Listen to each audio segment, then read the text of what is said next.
નરેન્દ્રભાઈ મોદી આવ્યા, મારે કેવું નતું, પણ જવાબ ચૈતરભાઈ છે એટલે જવાબ આપવો પડે. સરદાર વલ્લભભાઈ પટેલનો જન્મદિવસ ઉજવવા માટે સરદાર વલ્લભભાઈ પટેલના જીવનમાંથી આપણે બોધપાઠ લેવાનો છે દેશવાસીઓ, અને એકતાનો બોધપાઠ આપવા માટે. અખંડ દેશ છે એ જળવાઈ રહે, રાષ્ટ્રીય ભાવના લોકોમાં જાગૃત થાય, દેશવાસીઓ એ સરદાર વલ્લભભાઈ પટેલના જીવનમાંથી પ્રેરણા લે, એટલે એકતા પરેડનો કાર્યક્રમ યોજાયો. આ એકતા પરેડનો કાર્યક્રમ લાલ કિલ્લામાં જે દિલ્હીમાં થાય એવા પ્રકારનો કાર્યક્રમ થયો. જેવું તેવું નહીં, વરસાદ હતો, વરસાદની વચ્ચે પણ આ કાર્યક્રમ થયો. જોનારા લોકોને રેનકોટની વ્યવસ્થા કરી, લોકોને તકલીફ ના થાય. અદ્યતન પ્રકારના ટોયલેટની સુવિધા, કે નર્મદા કિનારો હતો, ગંદકી ના થાય, બીજું કોઈ ટીકા ટિપ્પણી ના થાય, એટલે સ્વચ્છતાને ધ્યાનમાં રાખીને અદ્યતન પ્રકારના ટોયલેટ ની ત્યાં સુવિધા કરવામાં આવી છે. દૂર દૂરથી અલગ અલગ પ્રાંતમાંથી, રાજ્યમાંથી, કર્ણાટક, આંધ્રપ્રદેશ થી માંડી, ઓરિસ્સાથી માંડીને, છત્તીસગઢ થી માંડીને, રાજસ્થાન, મધ્યપ્રદેશ, મહારાષ્ટ્રથી અલગ અલગ આખા દેશના અલગ અલગ રાજ્યોમાંથી લોકો આવ્યા હતા. અલગ અલગ કૃત્ય લઈને આવ્યા હતા. મિલિટરીના જવાનો આવ્યા હતા, પોલીસના જવાનો આવ્યા. એની પરેડ તમે જો, એકતા પરેડ આખા દેશે નોંધ લીધી છે.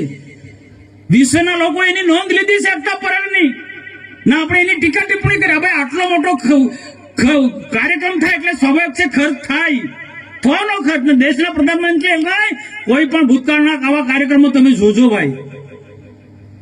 બિરસા મુંડા એ પછી એકતા પરેડના કાર્યક્રમ કરી 15 જ દિવસની અંદર ડેડિયાપાડા બિરસા મુંડા ભગવાનનો જન્મદિવસ ઉજવવાનો નિર્ણય કર્યો. અમે કહ્યું હતું મોદી સાહેબને, સાહેબ બિરસા મુંડાનો જન્મદિવસ, તમે બીજા અલગ અલગ સ્ટેટની વાત થતી, તમે કહ્યો સાહેબ બિરસા મુંડાનો જન્મદિવસ ડેડિયાપાડામાં ઉજવો, દેવમોંગરાના સાનિધ્યમાં ઉજવો.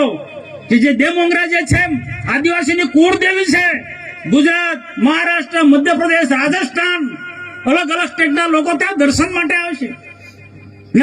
આદ્યાશક્તિ જગદંબાનું સ્વરૂપ છે. દુનિયાને બતાવવું છે કે આદિવાસીઓ પણ આદ્યાશક્તિની ઉપાસના કરે છે. કુળદેવી એમની દેવમોંગરા છે, શક્તિની ઉપાસના કરે છે.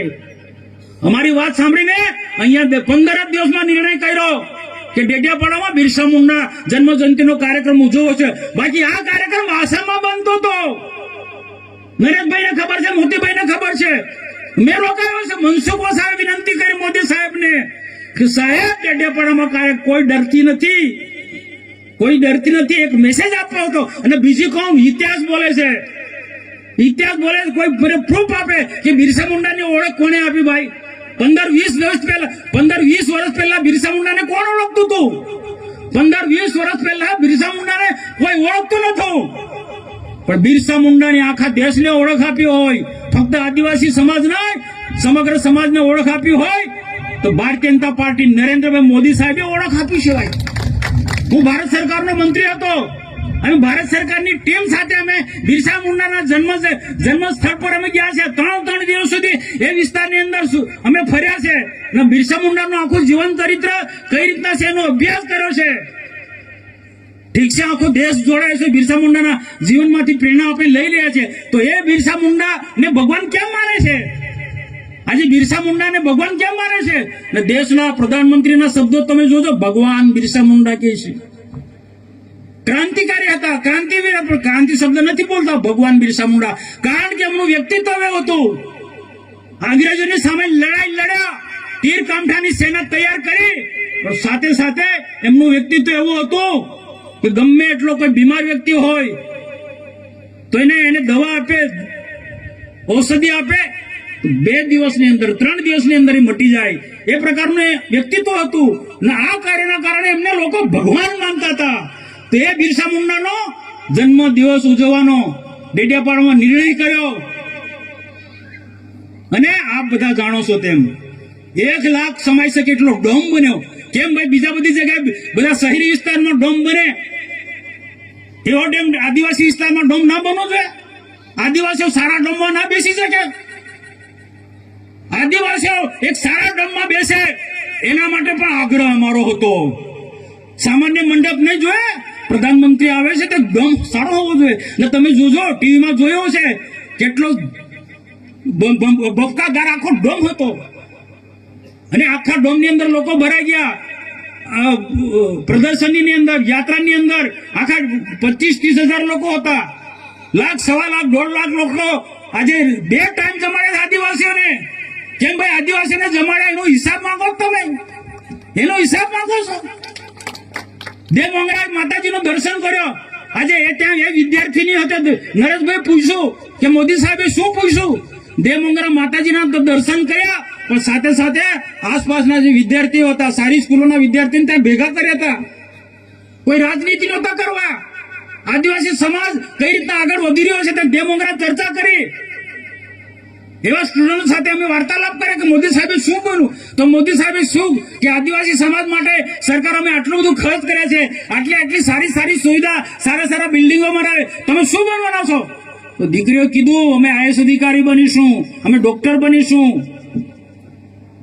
ને એ દેવમંગરા ત્યાં ગયા, ત્યાં પણ 3 હેલિપેડ બન્યા. સ્વાભાવિક છે, પ્રધાનમંત્રી છે ભાઈ, સન્માનીય નેતા છે, એના માટે હેલિપેડ બને. એ રીતના ડેડાપાડામાં હેલિપેડ બને 3. લોકોને લાવવા માટે કેમ આદિવાસીને ટેમ્પા એક્ટમાં લઈ જાય? અમે આગ્રહ રાખ્યો છે, ટેમ્પાની વ્યવસ્થા અમે ના પાડી. ટેમ્પા ને બસ મૂકો, મારા આદિવાસીઓ માટે પણ બસની સુવિધા કરો. અને આદિવાસીઓને અહીંયા એટલે કોઈ ભાજપના આટલા કાર્યકર્તા નહોતા. સરકારી વહીવટી તંત્રને કીધું ગામમાં જે પણ લોકો હોય, બિરસા મુંડાના જીવનમાંથી જેને પ્રેરણા લેવી હોય એવા લોકોને લઈ આવ્યો. ને એવા લોકો અહીંયા આવ્યા છે ડેડિયાપાડામાં. એવા લોકો જે બિરસા મુંડાની ઓળખ આપી મોદી સાહેબે. ને આવનારા દિવસોમાં બિરસા મુંડાએ શું કીધું? આદિવાસીનો સાચો વિકાસ કરવો હોય, અંગ્રેજોની સામે લડતા એમને એવું કહ્યું છે. આ વાત બધા લોકો શીખવાની છે.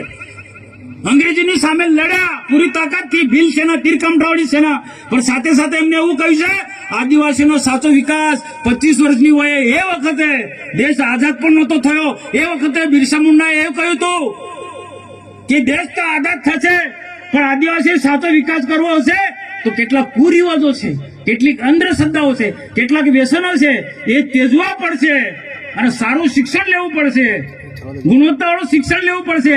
અંગ્રેજી શિક્ષણની હિમાયત કરી હતી અમને. એ બેઝ પર આજે ભારતીય જનતા પાર્ટીની સરકાર, રાજ્ય સરકાર ને ભારત સરકાર આગળ વધી રહી છે. બિરસા મુંડાએ કહ્યું છે શિક્ષણ પર ભાર મૂક્યો છે.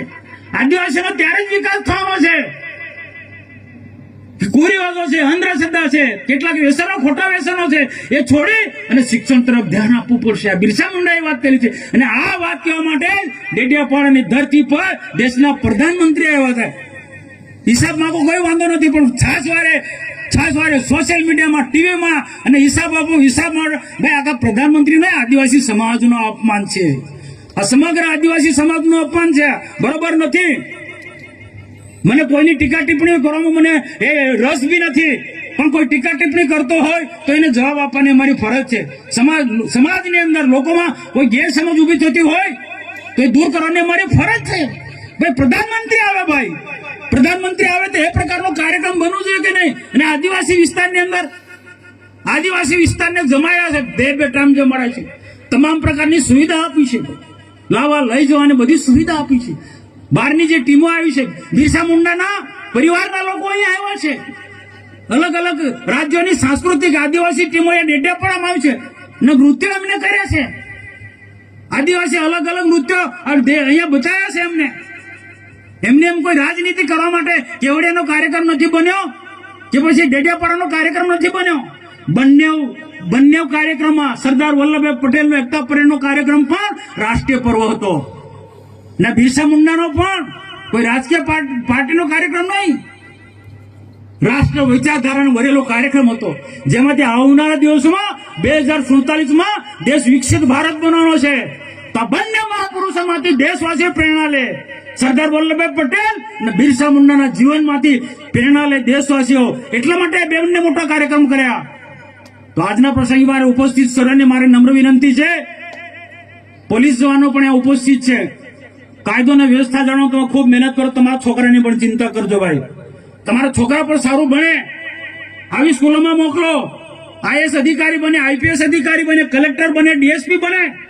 કેમ ભાઈ આ ગરીબ આદિવાસીનો છોકરો કલેક્ટર DSP ના બને? આ દીકરી બની IAS. તમે પણ તમારા છોકરાને ભણાવો. કોઈ પણ પ્રકારના નાના મોટા કર્મચારી હોય આવી સ્કૂલોનો ફાયદો લો. સરકાર ખૂબ મોટી ભેટ આપે અને આવનારા દિવસોમાં જ્યાં પણ શિક્ષણના ક્ષેત્રમાં કંઈક પણ ઘટતું હશે ને તો રાજ્ય સરકાર અને ભારત સરકાર કટિબદ્ધ છે એ ઘટે છે પૂર્તતા કરવા માટે ધ્યાન દોરો યોગ્ય રીતના સમજદારીપૂર્વક આપણે બધા સૌ સાથે મળીને આદિવાસી વિસ્તારનો નર્મદા જિલ્લાનો વિકાસ કરીએ એ વાત સાથે મારી પૂર્ણ કરું. સોની નમસ્કાર. ભારત માતા કી જય હિન્દ. ખૂબ ખૂબ આભાર આદરણીય મનસુખભાઈ વસાવા સાહેબ.